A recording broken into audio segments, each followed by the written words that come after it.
आज से तहार हमार रिश्ता खत्म।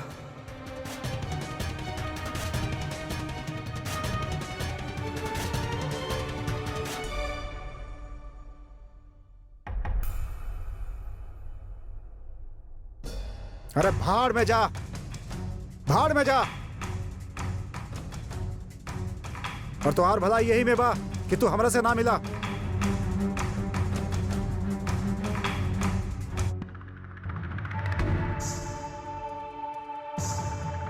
ईशान जी, आप लोग झगड़ा काहे करत रहने? कहा भइल बा? ईशान, हम आप पे बहुत भरोसा करीले। एक लड़की खातिर शादी के फैसला कितना बड़ा फैसला हो खेला। ओकरे एक फैसला पे पूरा जिंदगी निर्भर हो खेले। अब हम आपसे जे कुछ भी पूछी, आप प्लीज होकर सच सच जवाब दिया। हम बस यही जाने चाहत बानी, सम्राट जी कैसन इंसान बाड़े, जे इंसान के साथ हम अपन पूरा जिंदगी जिए वाला बनी। वो अच्छा तो बाड़े ना? हाँ उर्मी, अच्छा बाऊ। बताइए ईशान जी, का भइल? आप लोग झगड़ा हो काहे? सके तब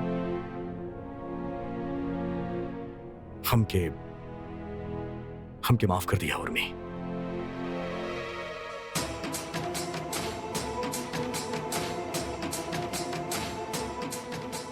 ईशान जी, आप हमरा से माफी काहे मांगत बाड़े?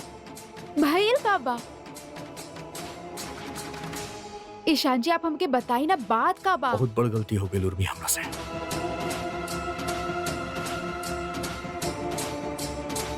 बहुत बड़ा। आप का कहत बड़ा ईशान जी? हमके कुछ समझ में ना आवत। बात का भइल बा? कैसन गलती का भइल बा? उर्मी, तू अपन ख्याल रखिया। Take care of yourself.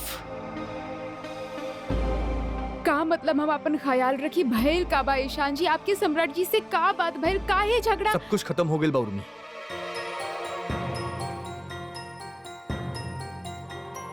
सब कुछ खत्म हो गइल बा। चाहता नहीं हम हमेशा हमेशा खातिर।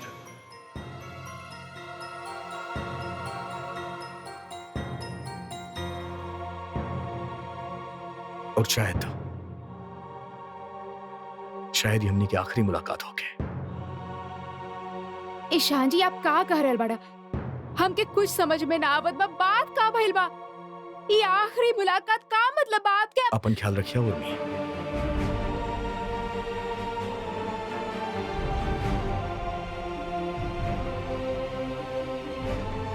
ईशान जी, पर आप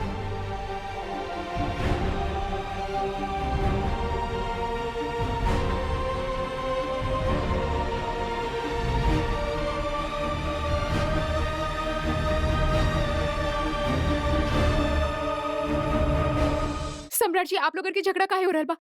आखिर का बात भइल सम्राट जी? बताई ना ईशान जी, ऐसे काहे चल गइल आप लोग? हमके कोनो फर्क ना पड़ेला।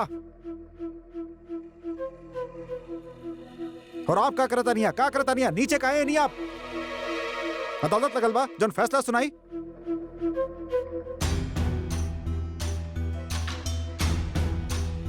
सब खत्म तमाशा, प्लीज बैठी। सब कुछ खत्म, प्लीज बैठी। चलिए यहां से।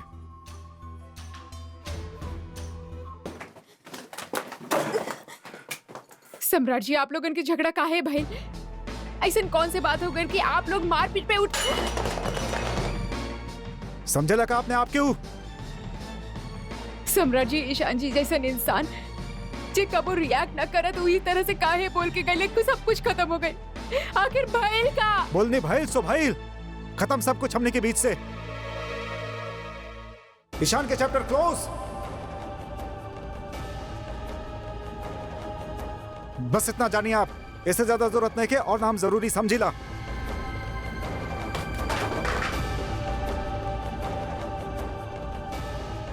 सम्राट जी, बताई तो सही, बात का भइल बा? भइल का बा? Shut up. पैकिंग करी, निकले के बाद अभी।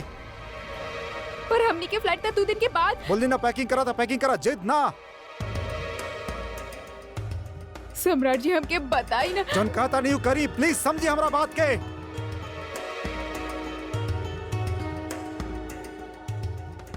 ठीक बा, अगर आप हमके ना बताई तो हम खुद ईशान जी से पूछ ले।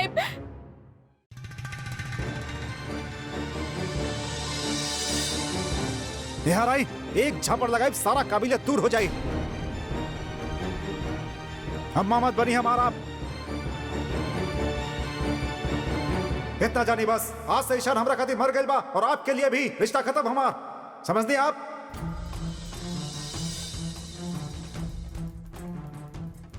जाई चुपचाप उकरी जो कहा था नहीं, ना तो एक झापड़ देवे में देरी ना लगी हमके।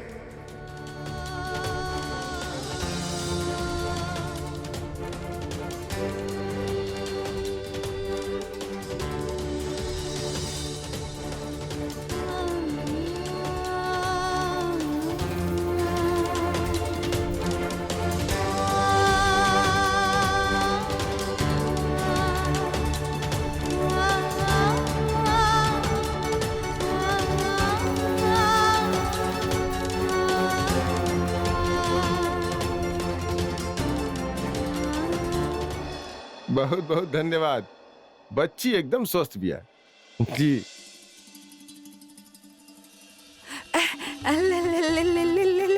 हमार गुड़िया रानी, देख देख। हम बाद में बात करता नहीं है। चले चले चले चले चले चले।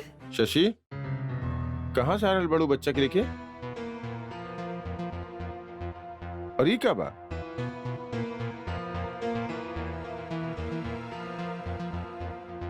इतना पालना लगा था? कहाँ से आई ले पालना शशि?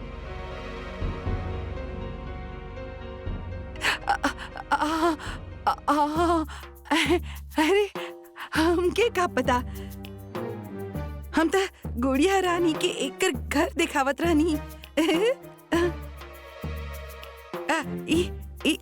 ई तो हमके बाहर मिलल और केहू आसपास भी ना रहल। पता ना कौन छोड़ी गई। और तू काहे खड़ा बड़ा? लेके आवा एकरे के ऊपर।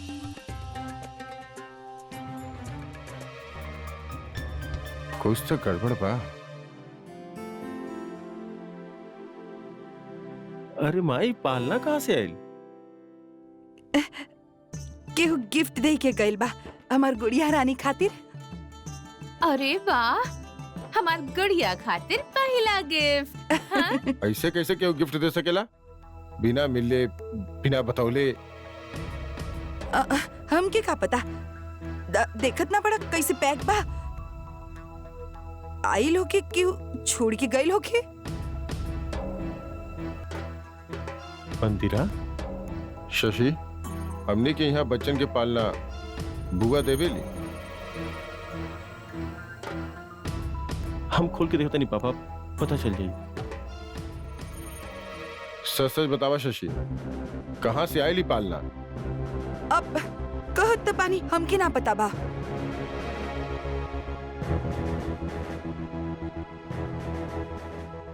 पापा एकरा में लेटर बा।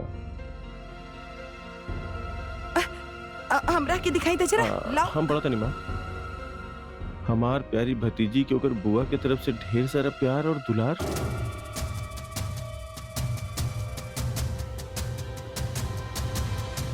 दिवाकर भैया, आप शायद अपन बहन के भुला गइल बानी, मगर हम आप लोगन के नहीं भूल सकत। हमनी के जे घर के रिश्ता ओकरा के निभावे के हम पूरा कोशिश करब। आपन परिवार में बुआ के धर्म बा, अपन भतीजा भतीजे की पालना देवे के। यही खातिर हम पालना दे रहल बानी और अपन भतीजे के नामकरण भी करता नहीं। कहे कि पहला नाम रखे के हक भी बुआ के ही होखेला। कहे कि वो मंदिर में पैदा भइल वही से ओकर नाम मंदिरा होखी। हम बस ये कहल चाहतनी भैया कि नाराजगी और गुस्सा हम लोगन के बीच में बा, घर के बच्चन के एकर बीच में मत लाई। ये पालना हमारी तरफ से मंदिरा खातिर आशीर्वाद बा। हमरा ना तो ना सही, लेकिन बच्ची खातिर हमनी के प्यार स्वीकार कर ली। आपके छोट बहन अदिति। धर्म और रिश्ता के बात करत ही आज ही लईकी, तब ओकर धर्म कहाँ गइल रहे जब पूरा परिवार के मुंह पे कालिक पोत के चल गइल रहे। तब वो रिश्ता के परवाह ना कैलस।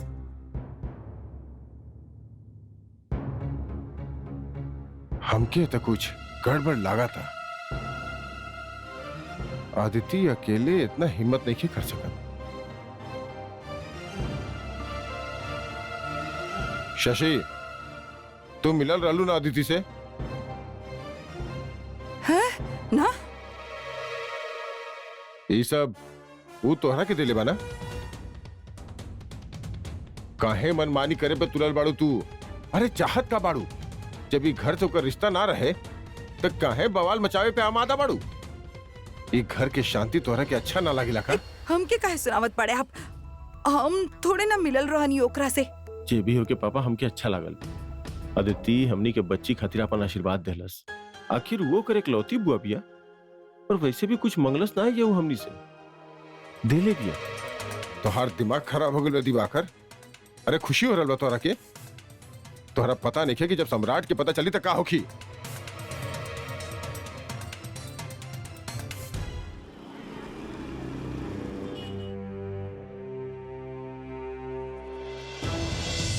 नीच बाड़ा तू, नीच। सम्राट!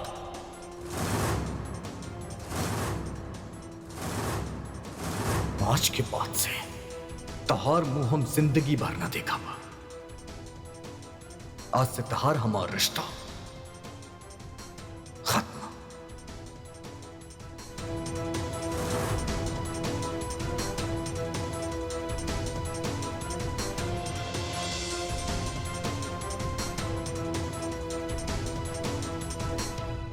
चाहता नहीं हम हमेशा हमेशा खातिर। उर्मी तू अपन ख्याल रखिया।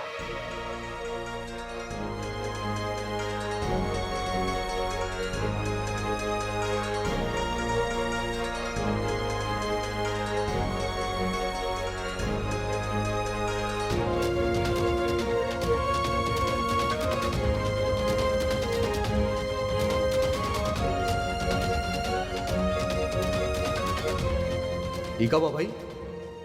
अरे यार तू लोग के हनीमून ऑफिशियली स्टार्ट हो चुकल बा। तनी तो पास आ जाए यार।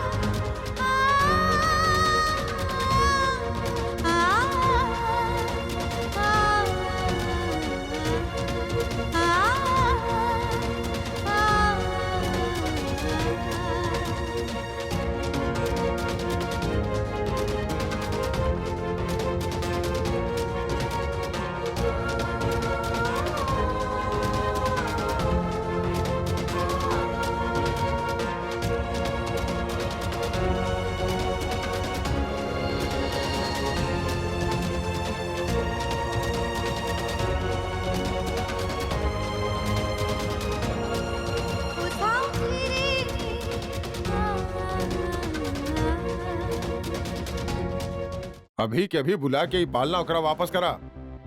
ऐसा मत करी। इतना प्यार से लाइल बा अपन भतीजी खातिर। वापस दीप तक दुखी हो जाई। कूड़ा में फेंक दा। लेकिन ये पालना ये घर में ना रही बस। पापा, इतना महंगा पालना कूड़ा में कैसे जाए? टूटल फूटल होकर तब फेंक भी दे, पर नया के नया पालना ना जाए कूड़ा में। हमार बच्ची यही पालना में सोई। हम ओकरा ओकर बुआ के आशीर्वाद से दूर ना रखब। हाँ। सनक गइल बड़ा तू सब लोग। अरे पागल हो गइल बड़ा पागल। सम्राट नहीं है ना तो सबके पर निकल आइल बा। सम्राट जब लौट के पूछी एकरा बारे में तो के बताई ओकरा के कि ओकर बुआ के आशीर्वाद बा। हम जवाब दे पापा, आप निश्चिंत रहें।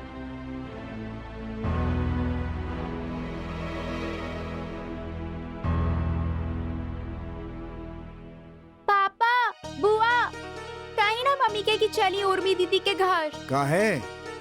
अरे आप लोगन कहले रहने ना कि बेबी के देखे चला बाना। देखी ना कब से वहाँ जाके रट लगाए के बैठल बा।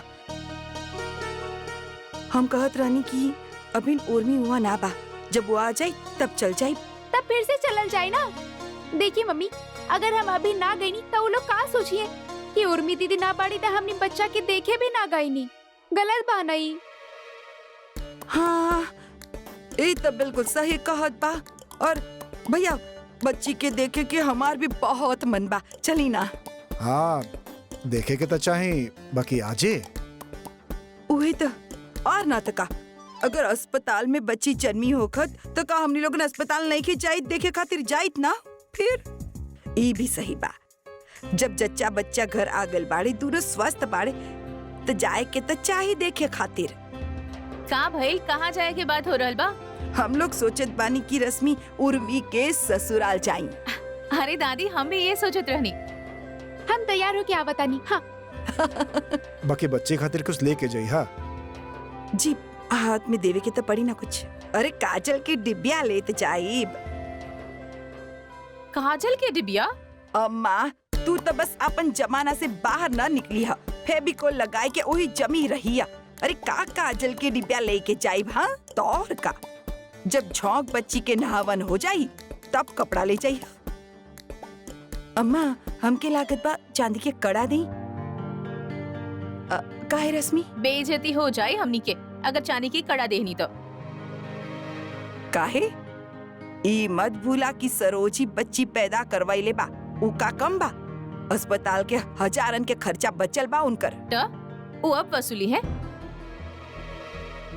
बच्ची के पैदा करा देनी तब ओकरे नेक से कटी है बच्ची के गिफ्ट। हद होखेला, कंजूसी के हद होखेला। वैसे हमके कपड़ल बा, आप लोगन ही सोच ले। आप लोगन की बेटी ब्याह की गईल बा वो घर में, आगे चल के ओकरा के ही सुने की पड़ी। हम के का? अम्मा हमरा के लागत बा रश्मि बिल्कुल सही कह रहल बा, हमके कुछ सोने के ही देवे के चाहिए। ठीक बाजे तू लोगन के मर्जी भाई। भाई पैसा तो तू लोग के ही खर्च करे के बा ना। सरोज सोने के कड़ा ही दिया। जी पापा ये अकाउंट चेक कर ली। लावा बेटा। माँ कंचन कहाँ बिया? अपन कमरा में आराम कर रहल बा। हम झुमकी के भेजले बानी की कुछ चाहिए त ना ओकरा के। अरे आ गई ने आप। अरे कंचन तू तोरा आराम करके चाहिए ना। हाँ कौनो बात ना माने लू। अरे ऑपरेशन से थोड़ा ना बच्चा पैदा कइले बानी, जे चलब त टाका टूट जाई। अभी तो हम दौड़ भी सकीले। ओता परेशान हो जाई है, यही खातिर हम धीरे धीरे चलत रहनी। कब से हम कहत रहनी कि अकेला कमरा में बैठले बैठले हमके बन बन लागत बा और मन भी भीखा होकर रहल पापा। कौनो बात ना बहू, एजा बैठबू सबके साथ तो अच्छा लगी। आवा।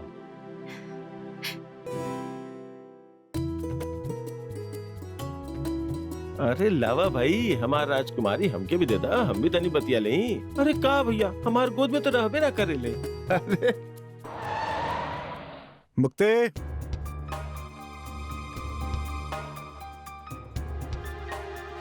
ली पकड़ भैया। आई नहीं भैया। इतना सम्राट की आवाज। इतना जल्दी कैसे आ गई लोग? जे भी होके माँ जी, पर घर में चीखे चिल्लाए के आवाज आवे लागिला जब सम्राट जी आवे ने। हमार देवर जी घर में घुसत ही मंत्र फूक मारे ने, वो जैसे पंडित जी शंखनाद के चुप तरह। करो। सब ठीक बना वहां पर? कहाँ काउंटर कहाँ बा? हाँ बस पहुंचे था नहीं, थोड़ा देर में आवता नहीं। प्रणाम। खुश रह बेटा। हाँ बस बस, इतना जल्दी कैसे आ गए तू लोग? हाँ तू तो 2 दिन बाद आवे वाला रहला ना। अच्छा ना लगल का आपके जल्दी आगे? नहीं तो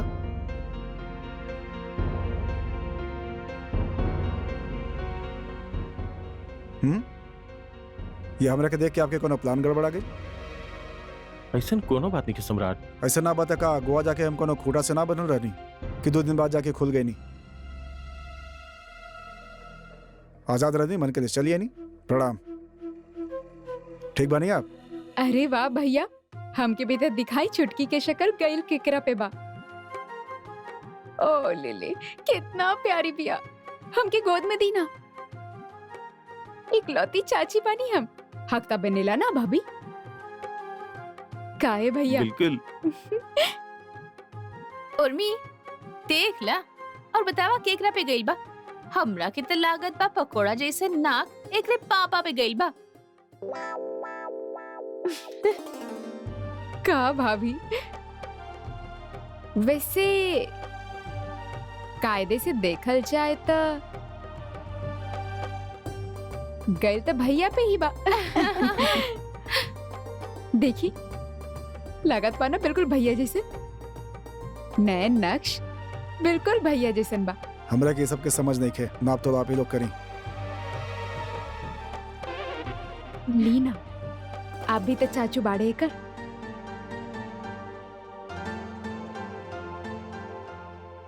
आपके भी तो पहचान ली जरा।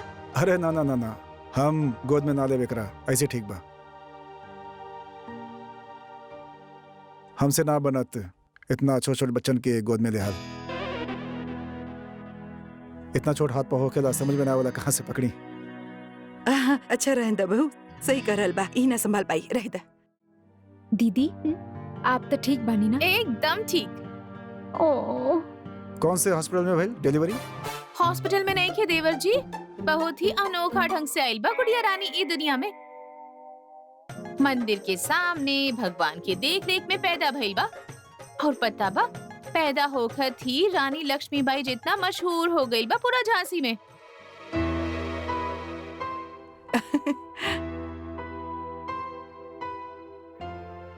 मतलब? मतलब ई कि पूरा झांसी में चर्चा बा दिवाकर के बिटिया के। अब कंचन मंदिर गए रहल रश्मि और समधन जी के साथ। ओही दर्द उठल और बच्ची दुनिया में आ गई।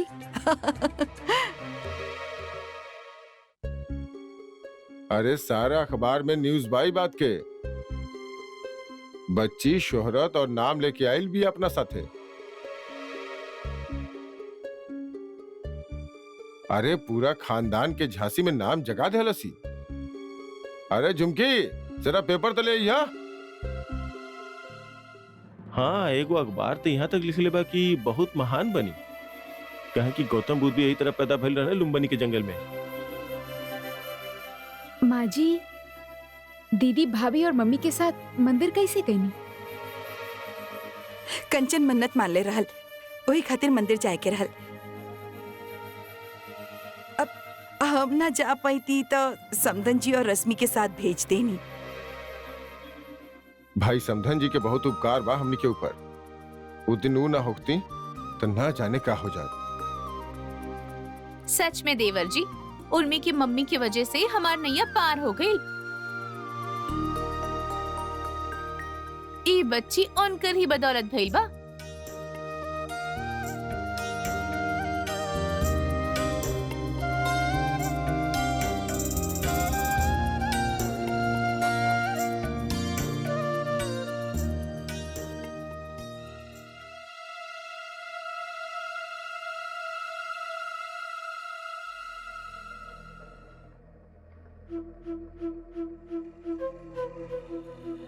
हमके भी दिखाई ना।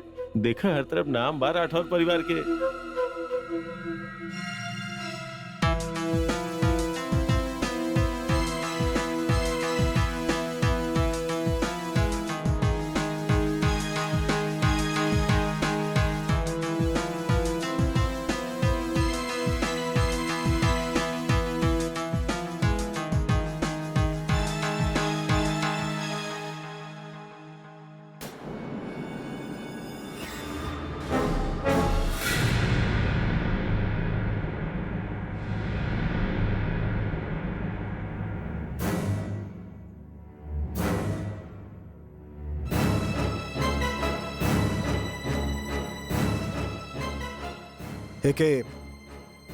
एक नाम होकर कहे नहीं आप लोग?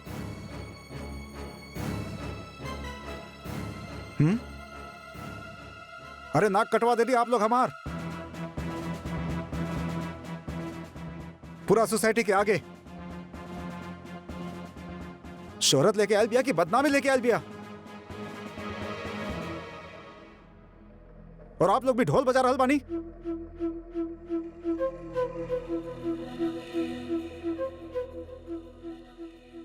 बहुत खुश हो रहल बानी, चहक रहल बानी, पेपर में नाम आयल बा, मशहूर हो गई हमनी। अरे बेइज्जती हो गई हमारे यहाँ पर।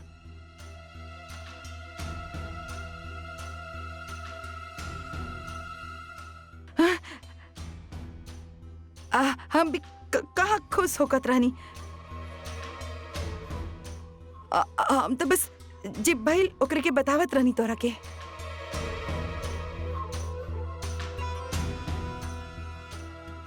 और आप का जरूरत है वो हालत में मंदिर जाके? कुछ हो जाते इनके मंदिर में बच्ची पैदा कर दी। बताओ यार, फिल्म चलाता है यहाँ पर, हॉस्पिटल कहने के नहीं आप। हम का करे देवर जी, डॉक्टर कहले रहले कि अभी टाइम बा और हम ही सब जानबूझ के ना कहनी। आपके पता बा हमके इतना दर्द होखत रहे कि हम कहीं जाए के लायक ही न रहनी। वो तो उर्मी के मम्मी और रश्मि वहाँ सब कुछ करवाईनी। हॉस्पिटल जाए के तो समय ही ना रहल हमारे पास। और आपके अम्मा जी वो भी जिम्मेदार बाड़ी ये सब खातिर। पर वो तो मदद। अरे हॉस्पिटल लेके जाके चाहते रहे इनके, सरे हम इज्जत लुटवा देनी हमार। उनके तो अच्छा लगा तो कि ना राठौर परिवार के खिल्ली उड़त देख, है ना? रिश्तेदारी के नाम पर बदनामी के दाग लगे बानी हमारे परिवार पर। अरे गाड़ी रहे उनके पास, लेके जाके चाहते रहे आराम से हॉस्पिटल। कम से कम अखबार वाला तमाशा ना बने थे, पूरा झांसी में हमार।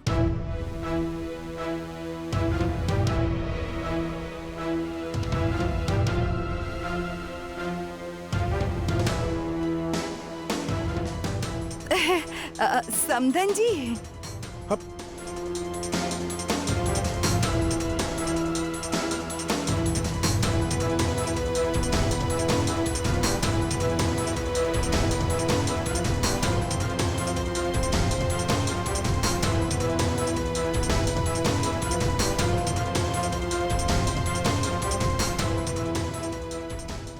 मम्मी, दादी,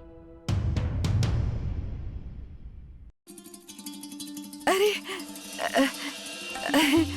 नमस्ते। अरे समधन जी, आपकी उम्र बहुत लंबी बा। अभी हमने आपके बारे में ही बात करत रहनी। आई आई आई, अंदर आई आई आई आई।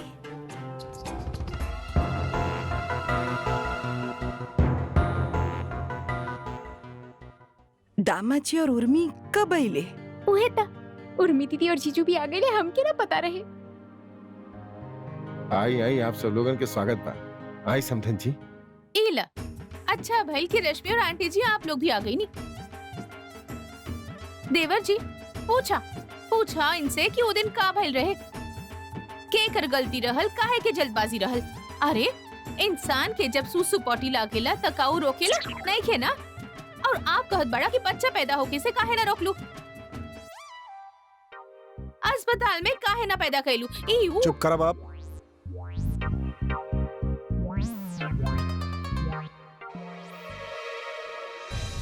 आई आप लोग, खड़ा काहे बनी, बैठी। आई आई।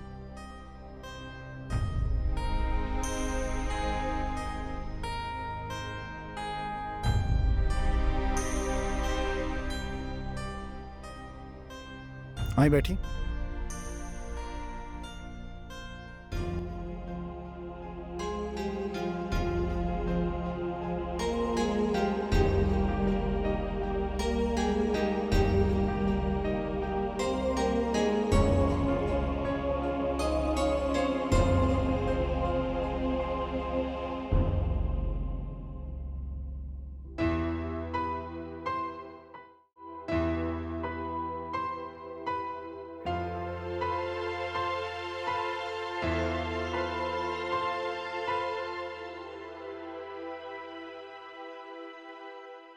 आप लोग कब आई नी?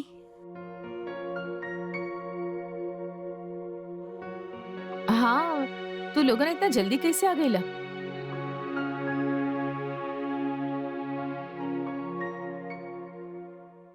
अब इतना बड़ कांड हो गए 2 दिन में हमारे गैर मौजूदगी में, तावे कहीं पड़ा।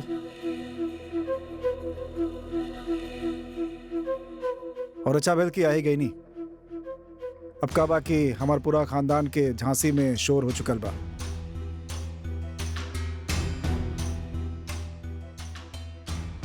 तो शोहरत बटोरे ते आवे के ही पड़त।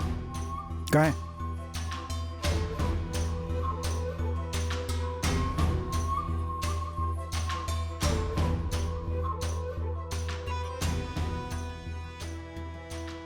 वैसे जौन भी भइल होखे, आप बहुत बड़ा काम के लिए बनी मम्मी हमरा खातिर,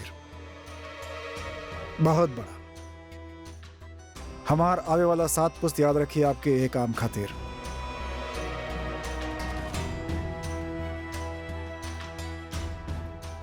लोग तो बच्चन के मजाक में छेड़े न। अबे तू तो घर में भेल रहा, तू कूड़ेदान में मिल रहा। हमरा घर में सच में ऐसा हो गई।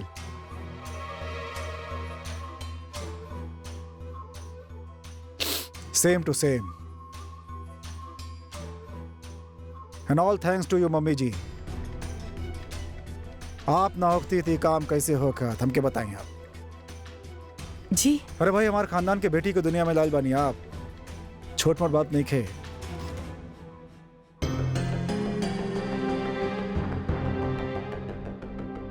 बेटा हम लोग बच्ची के देखे खातिर चली आई नहीं। हाँ तो देखी ना, जी भर के देखी, टिकट थोड़े लगल बा। और वैसे भी प्रदर्शनी बने चुकल बा, अखबार वाला बना देले बड़न।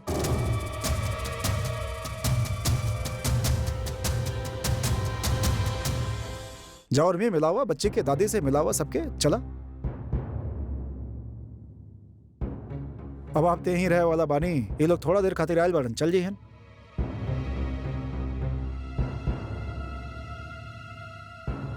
मिलावा सबसे, दादी के गोद में था बच्चे के, चला।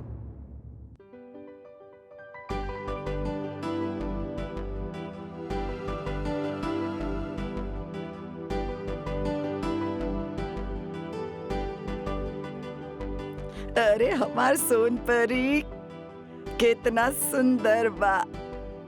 अल्ले छोट कंचन।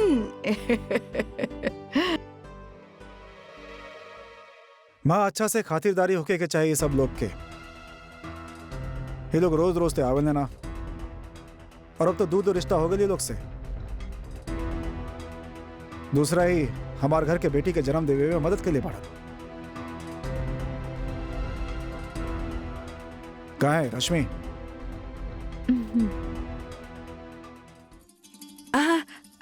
सही कहत बाड़ा बेटा, तू चिंता मत कर, हम पहले से ही लड्डू बनाई के रख ले बानी, सबके खिलाई और बाद के भी देव सबके खातिर। हाँ चला, गुड, एंजॉय करा सब लोग। अरे झुमकी, चाय पानी ना ले आईबू का कि भी सब बोले के पड़ी? बहू बैठ जा सबके साथ। आओ मीम, तू यहाँ बैठा। आज बैठ जा।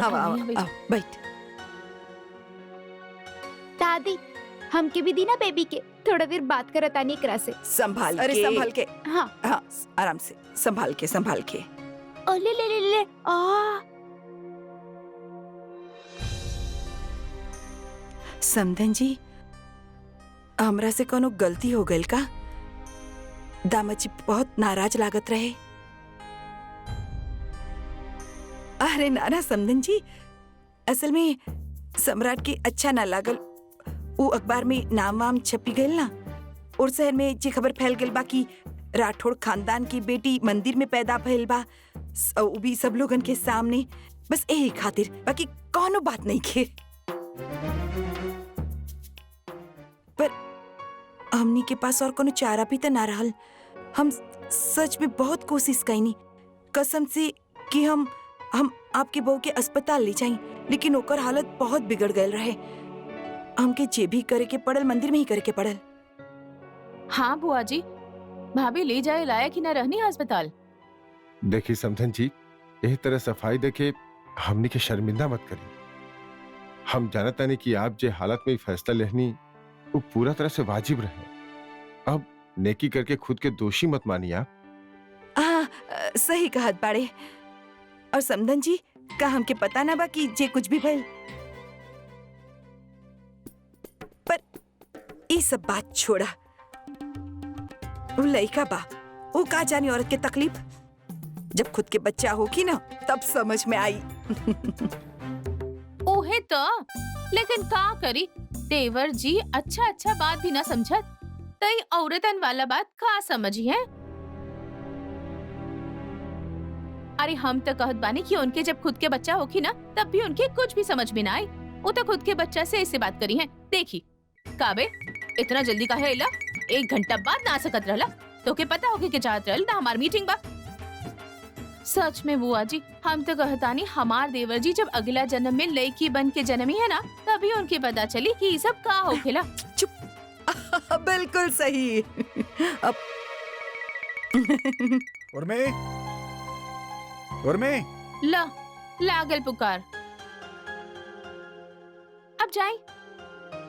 माँ हम अभी आवतनी, शायद उनके कुछ चाहत होगी। जा बेटा जा जा।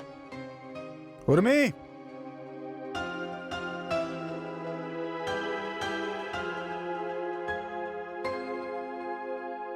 जी बुलाइनी आप। आपके पति इतना लंबा सफर करके लौटल बा, आपसे इतना ना कि उनसे पूछल जा कि थक गल बा, कोनो चीज की जरूरत बा, चाय तना चाहिए, पानी तना चाहिए, कुछ ना।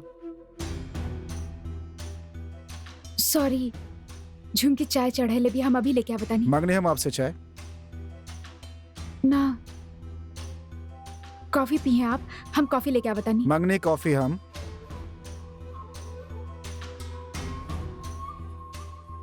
ना आपके कुछ खाए खातिर चाहिए, हम लेके आवत। तनी चुप करब ज्योतिष महाराज, अटकली लगावत जा रहल बाड़ू आप। हम बोले कि आप ही ऑप्शन देत रहब, जौन कहते नहीं ओके ध्यान से सुनी, फालतू में दिमाग मत चले, बेकार में ना तो पेज ढीला हो जाए। ठीक बा, फिर आप ही बता दिए आपके का चाहिए। हाँ, काली घड़ी नहीं के मिलत, पता ना कहाँ बा, ढूंढी तनी कहाँ बा। हम नहा के आवत नहीं।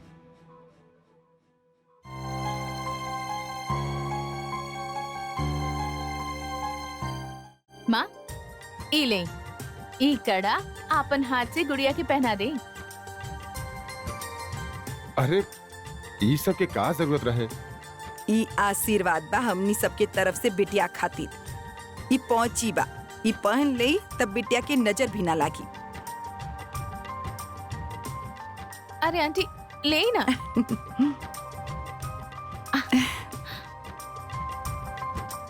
अरे वाह, पहचान ले ले साहब के। पैदा होखत ही आपके गोद में आयल रहल जे पहले।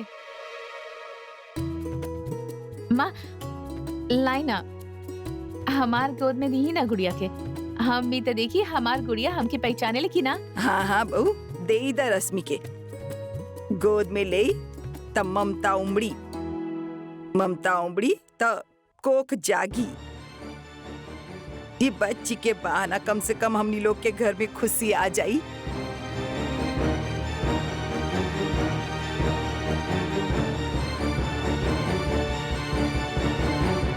मिलल घड़ी ना मिलल? ना मिलल। बाकी सारा घड़ी तो यही पे बा, सिर्फ उहे ना मिल रहल बा। हम ढूंढतानी। सुनी, उहे घड़ी चाहिए का? कोनो और घड़ी ना पहन सकेले का आप? हम बाद में आराम से ढूंढ दे बाप के। कहाँ है? वो मम्मी नीचे बैठल बानी था। अच्छा, तो आपकी मम्मी नीचे बैठल बाड़ी, हमके कुछ भी पहना के चलता करब आप? ऐसन बात ना बा। तो फिर का बात बा? अब आपके मम्मी हमसे ज्यादा इंपॉर्टेंट हो गई, जो ऑप्शन देता नहीं। कल रोड के आपन भी ऑप्शन देवे लागब कि मम्मी के यहाँ जाता नहीं, तब तक आप दूसरा वाली से काम चला ली।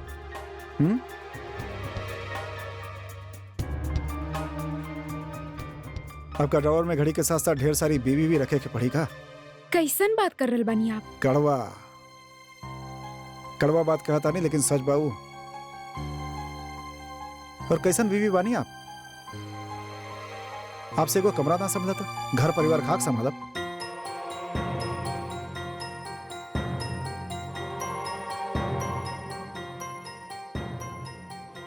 नाराज मत हुई, हम ढूंढत बानी ना।